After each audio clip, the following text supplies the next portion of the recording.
How can Jimmy Kimmel live with him? Like, Jimmy Kimmel is a talented guy, and I don't think he's like an evil person or something, but he's made this deal where he just serves power and attacks anybody who challenges power. Like, how can, honestly, how can he look in the mirror and say, I'm doing something honorable? Like, how can he live with himself? How can his wife sleep with him? Well, it'd be I mean it'd be one thing.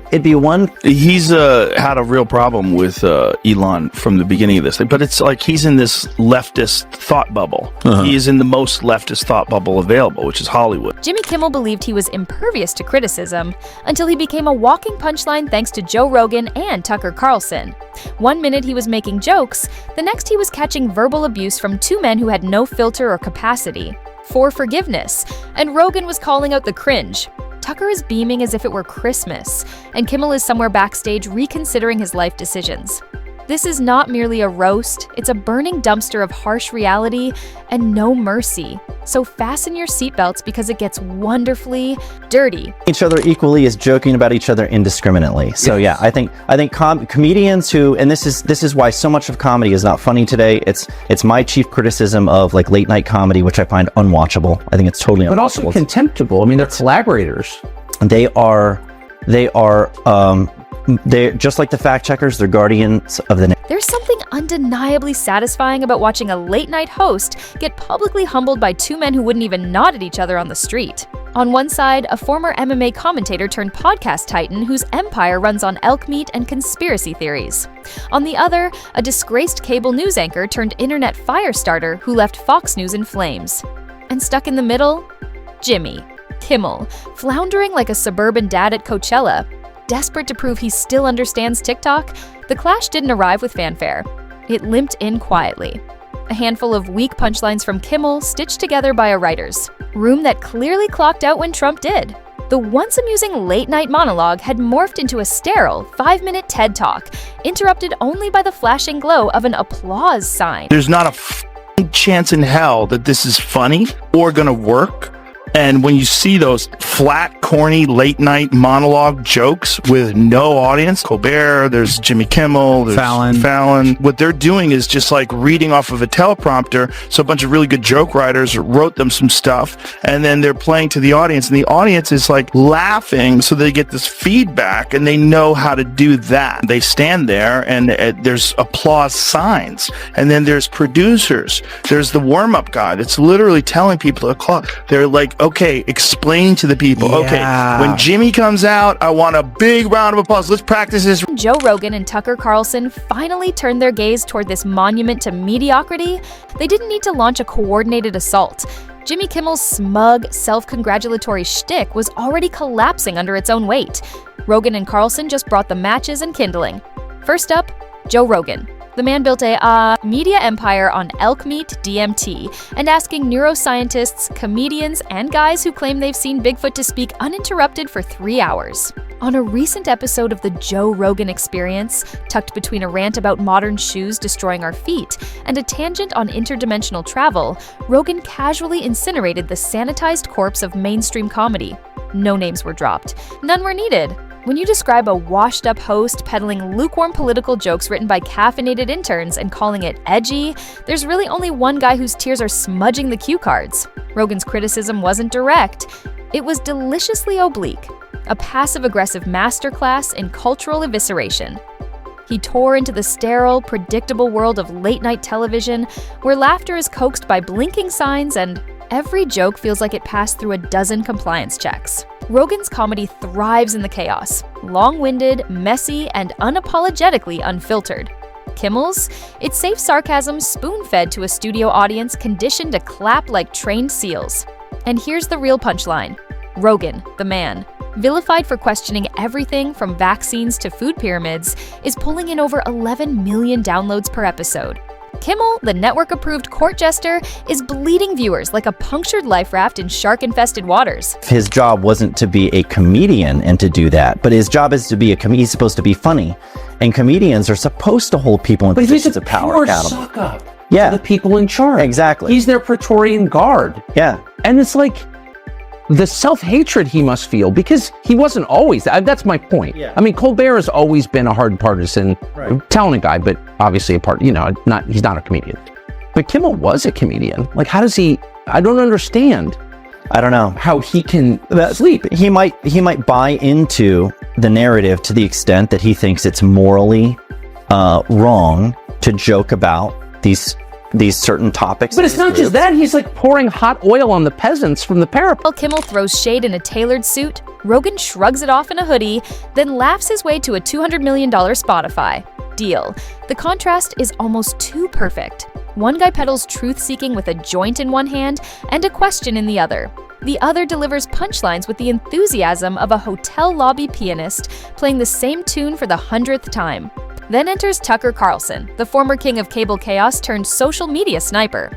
If Rogan roasted Kimmel with chill, effortless disdain, Tucker lit him up with a grin and strolled away humming the national anthem. Post-Fox, Carlson has embraced full digital outlaw status. No FCC rules. No nervous producers hovering off camera.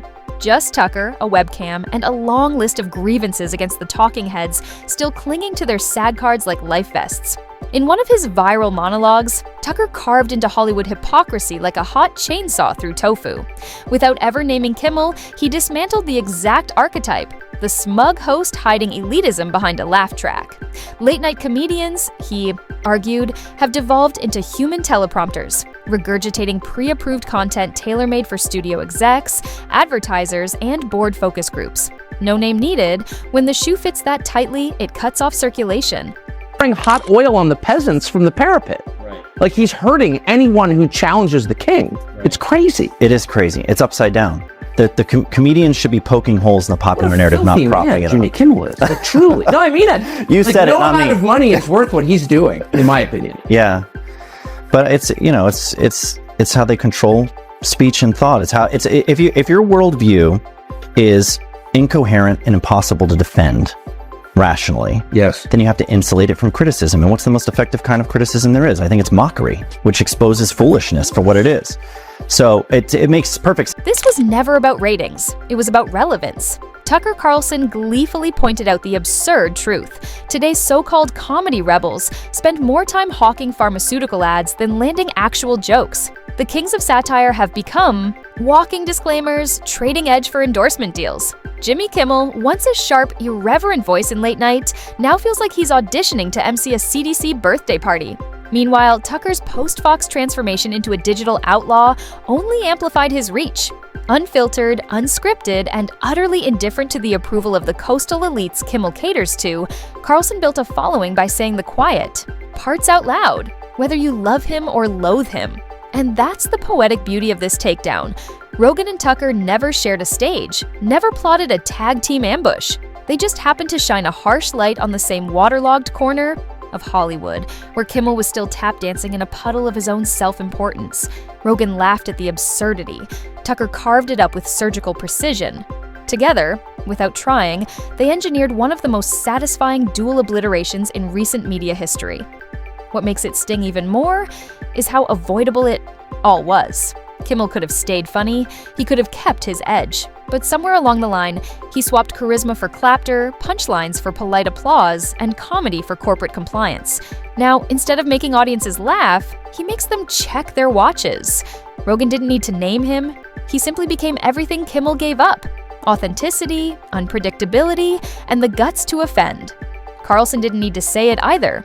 He just let the contrast speak volumes. Honestly, I was mistaken about this. It's something I admit I was wrong about, is when early on, when we first started getting fact-checked and we first started having these issues with censorship with the Babylon Bee, it was my belief that these were humorless scolds who just didn't think our jokes were funny, and they thought they were offensive and they were being hypersensitive.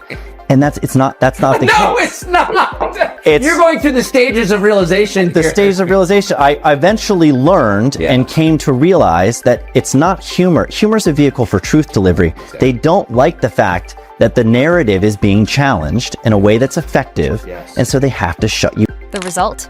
Jimmy Kimmel now looks like the unfunny middle manager at an office Christmas party, awkwardly DJing to a room that stopped listening hours ago. Even their audiences exist in different universes. Rogan's fans are fiercely loyal. tattooed, and probably fermenting their own kombucha. Tucker's followers are politically charged, meme-wielding night owls who treat every episode like Bloodsport. Kimmel's viewers? People who fell asleep with the remote in their hand or accidentally tuned in while searching for The View.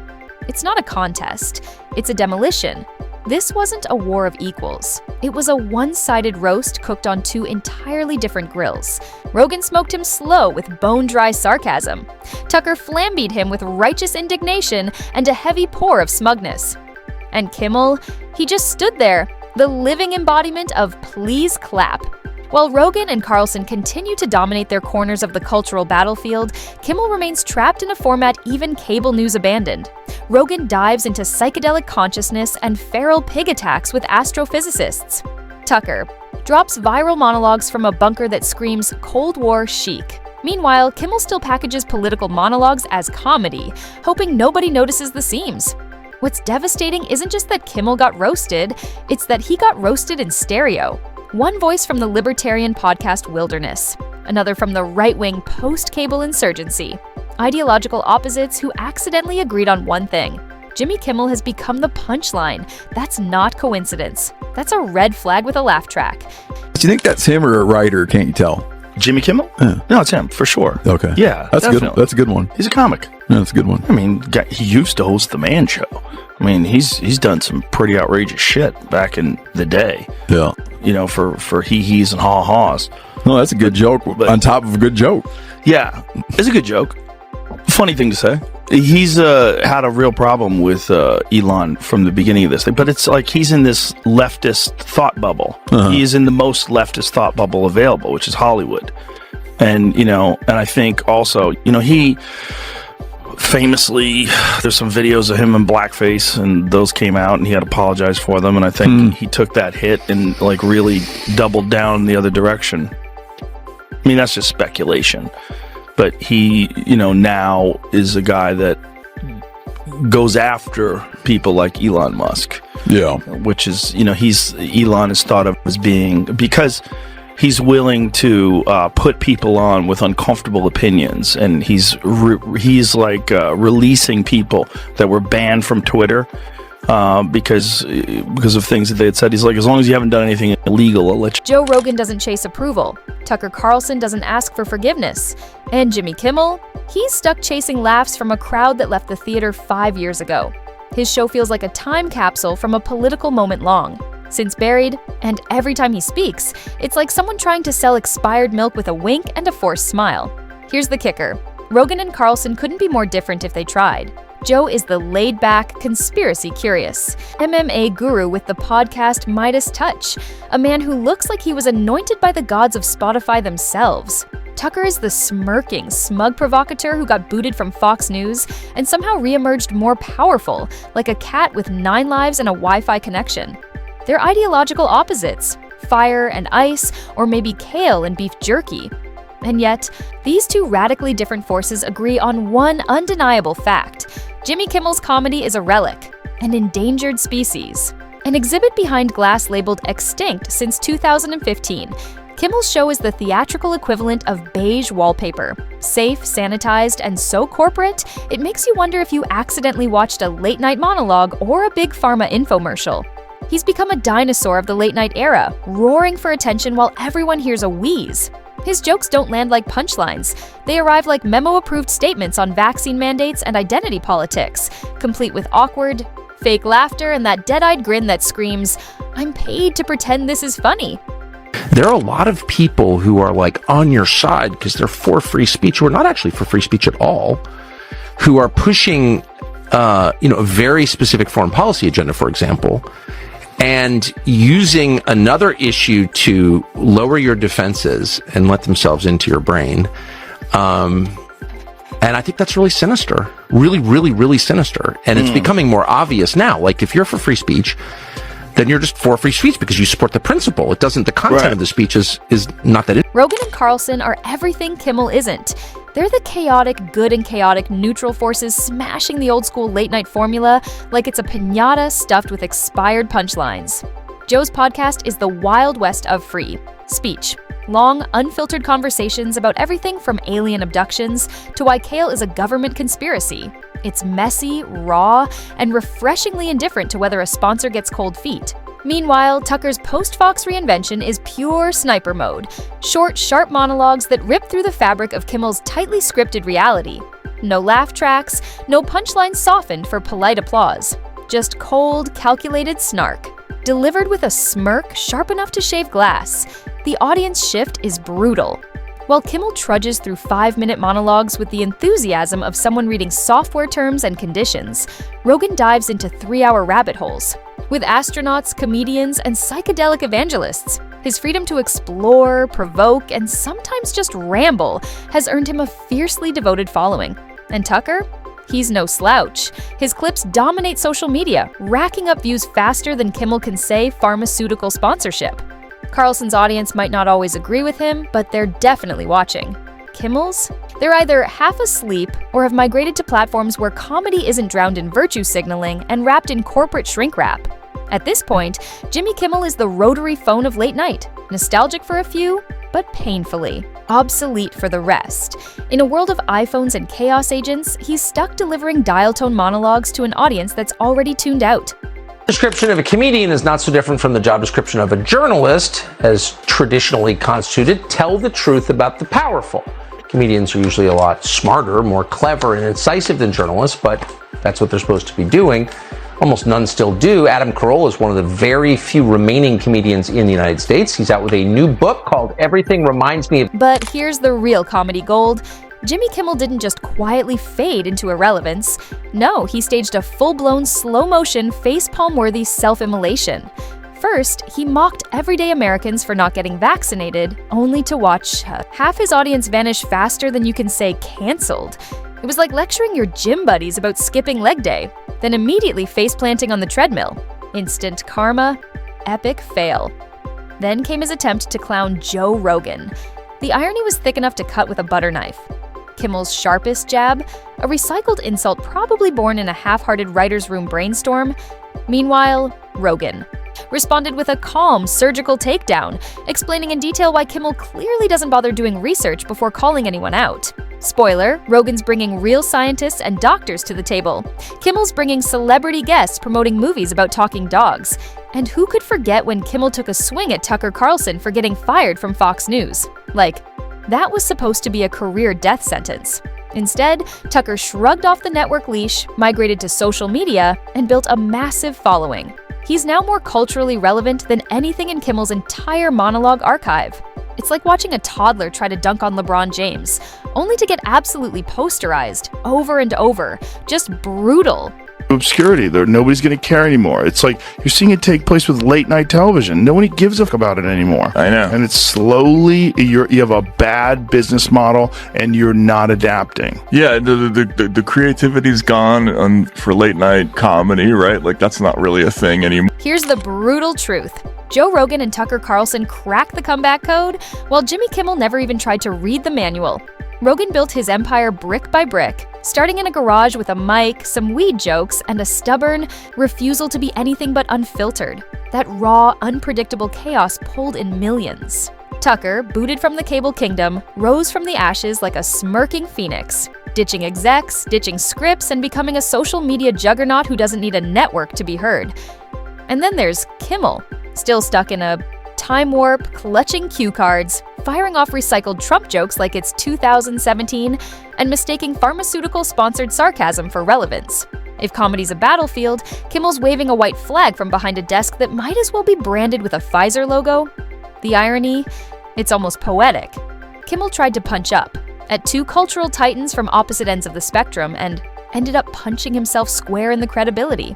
It wasn't a team effort, it was a natural disaster. Rogan and Tucker are tectonic opposites, but somehow their seismic disdain for Kimmel collided in the most satisfying cultural implosion we've seen in years. What makes it worse is that Kimmel didn't even see it coming.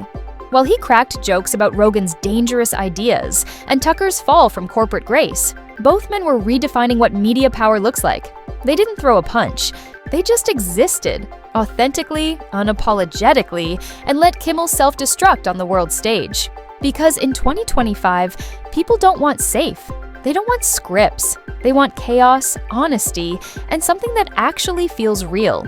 Rogan gives you barefoot philosophers and DMT trips with doctors. Tucker delivers cold-blooded monologues from a digital bunker. Kimmel gives you a monologue that sounds like it was written by an HR department with a sense of humor curated by focus groups. Watching Kimmel try to keep up is like watching a mime try to shout over a rock concert. Awkward, sad, and strangely hypnotic. The damage isn't temporary, it's legacy level. Rogan's audience laughed, then nodded in agreement. Tucker's base turned the takedown into a meme, a movement, and let's be honest, probably a line of poorly spelled t-shirts. Kimmel? He just kept reading from the cue card, blissfully unaware that the punchlines aren't landing anymore, and neither is the applause. What's left is a man who once called himself edgy, now serving as the mascot for everything comedy used to rebel against. And the final joke, the cruelest of them all, is that neither Rogan nor Tucker even aimed for him. They just told the truth, and that's what hurt the most.